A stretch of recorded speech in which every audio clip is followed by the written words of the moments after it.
everybody, and welcome to the channel. It's Paulie Esther here, and this week Dead by Daylight has released their public test build for Chapter 31, All Things Wicked. It should be coming out around the 12th of March, I believe, live to all platforms. But with the public test build, we were able to look at the new characters and the new map, the Unknown as the killer, and Sable Ward as the survivor. Yesterday, we read the lore for the Unknown. Today, we're going to read the lore for Sable Ward. But first, I want to talk to you about this apparel company that I'm sponsored by called Into the AM. They make everyday elevated graphic t-shirts. And when they approached me to do a partnership, I just absolutely fell in love with their designs, and the shirts feel amazing. And right now, they have a sale on the website where you can get 25% off of all graphic t-shirts this week only, I believe. And you can stack my discount on top of that for an additional 10% off by using code Paulie at checkout. A lot of amazing designs here. I had trouble just picking what I wanted the most when I went through the site. Lots of things to offer. I actually have this one here as well. I have about 10 of the shirts and I love them all. So obviously it would help the channel a ton if you were to purchase something from them as well. So save you some money and would also help support me. So I would appreciate that if you would give them a look. I'll have the link in the description and the first pinned comment for you to check them out. Okay, so here's Sable. I've turned off that lobby music. It's very unnerving for this chapter. They did a very good job on it. So here's Sable Ward, and we're going to read her character info here for her backstory.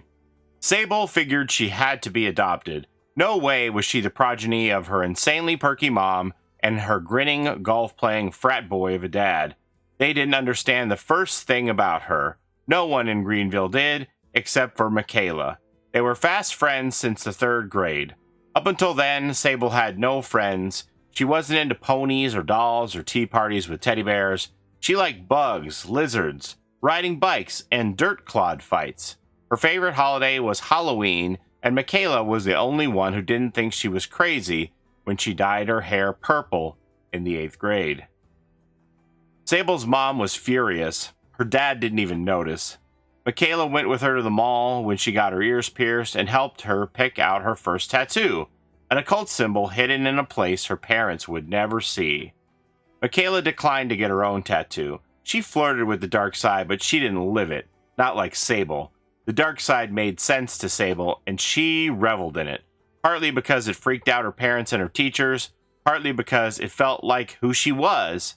Some called her a goth because of the way she presented herself, but she wasn't into labels. She loved horror movies and found the occult exciting. It made sense to her. She knew that the shiny suburban world of her mom and dad had a dark underbelly. They were afraid to confront their fear, so they pretended everything was perfect and that they would live forever. But Sable knew better. Death stalked us all, and no one was getting out alive.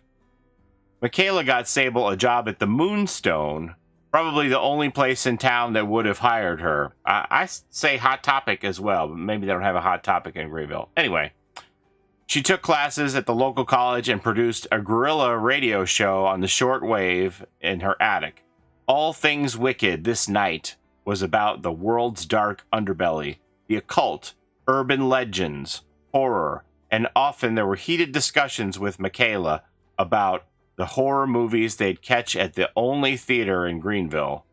Mikaela liked her horror with a little comedy, but Sable liked it meaner, scarier, bloodier. She relished the gore, enjoyed the terror, liked to feel the adrenaline rush, and their debates were entertaining to say the least.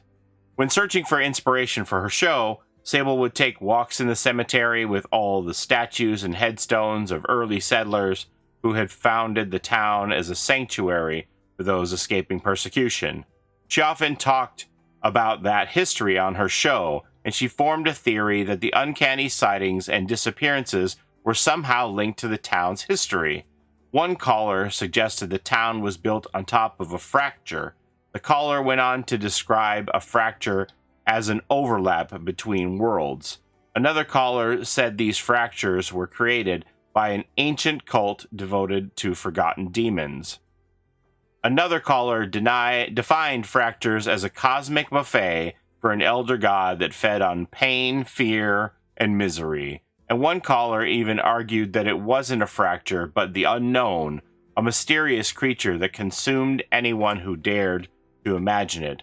All the theories made for fun and inspiring debates, and she loved nothing more than to discuss real-life horror until the horror became personal. But didn't Hattie also describe the alternate dimensions as overlaps? I think that's from her lore. One evening, Sable had challenged Mikaela to tell a real horror story at Moonstone's annual Halloween festival. Scare the crap out of people. Stop dancing around the horror and embrace it. Tell a story about the unknown. Make them imagine it. Make them believe the unknown will show up on stage. Nothing terrifies an audience more than a show that could potentially kill them. Mikaela laughed at the idea and declined the challenge because she was working on another story with her roommate. But a strange black fog had taken Mikaela during her performance, and Sable felt the icy hand of guilt grab her by the back of the neck. She was convinced that she had somehow sent Mikaela to her doom. Did the unknown take her? Did she try to define the unknown? What about her roommate? Her roommate disappeared as well. But then she realized Mikaela's story wasn't about the unknown. It was about something else. Another dimension. A dimension filled with terrifying creatures, sadistic killers, and endless horror. This was not the unknown. With this realization, Sable began to investigate other disappearances in Greenville. Before long, she realized most of the disappearances occurred at the theater or somewhere close by. Investigating further, she discovered the theater was built over the ruins of an old one-room schoolhouse that had burned to the ground in the 1920s. Somehow the students couldn't get out and everyone perished in the flames. Feeling close to the answer, she continued her research and discovered 2 teenage brothers had recently disappeared from the theater, Elias and Elon. The only witness was their younger sister, Ellen, who was committed to an institution after ripping her eyes out. And so, pretending to be a relative, Sable went to talk to Ellen, who admitted she and her brothers had been trying to steal old movie posters from the storage room behind the screen. She then described a secret door in the basement and a passageway that led to another place. A dark place. A cold place. An evil place. Stay away from there, she begged. Stay away. But Sable wasn't about to stay away. Not after that story. Determined to see Mikaela again, Sable hitched a ride to the theater and soon found the door behind the movie screen. In the darkness, she jimmied the door open with a crowbar and headed down a creaking wooden stairway to the dank cellar. A light switch activated flickering fluorescent lights that illuminated a room filled with broken theater seats and old movie posters dating back 80 years. She searched the sprawling basement and found a thick wooden door hidden behind a poster of the original Frankenstein. She pushed and shoved the door open to reveal an endless circular stairway descending into perfect darkness. Using a penlight to navigate, she descended for 10 minutes before she noticed the cold black fog rising from the lower depths. That same cold black fog that had taken Mikaela. Sable considered running back up the stairs to where she would be safe, but then she thought about the terrifying creatures and the sadistic killers and the endless horror, and she quickly decided she wasn't going to let her best friend have all the fun. What a badass, huh? Like, what a cool character, leaning into all of the horror and the bravery and heroism of not wanting to leave Mikaela behind. And I love the intertwined connection of these characters. This is so much stronger than Felix and Elodie with the pariahs, you know what I mean? Like, so far as being best friends since the 3rd grade or whatever it says, and we see even on the map of Greenville Square that Mikaela and Sable have tagged this statue of the founding fathers, whatever, of Greenville. I love this connection. I love the map. I love this character.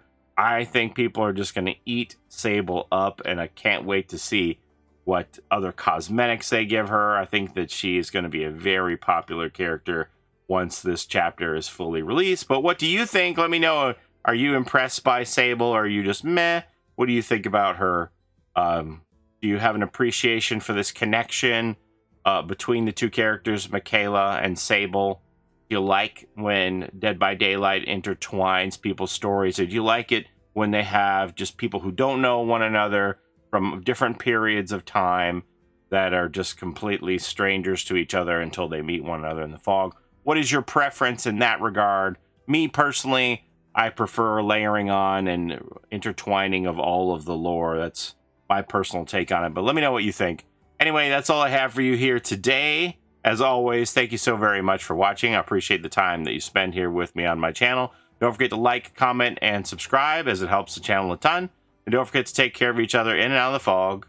And we'll see you next time. Have a great day, everybody. Bye-bye. It's a Gen Rush life for us. It's a Gen Rush life for us. Set a hiding, we do gens. Set a randoms, we got friends. It's a Gen Rush life.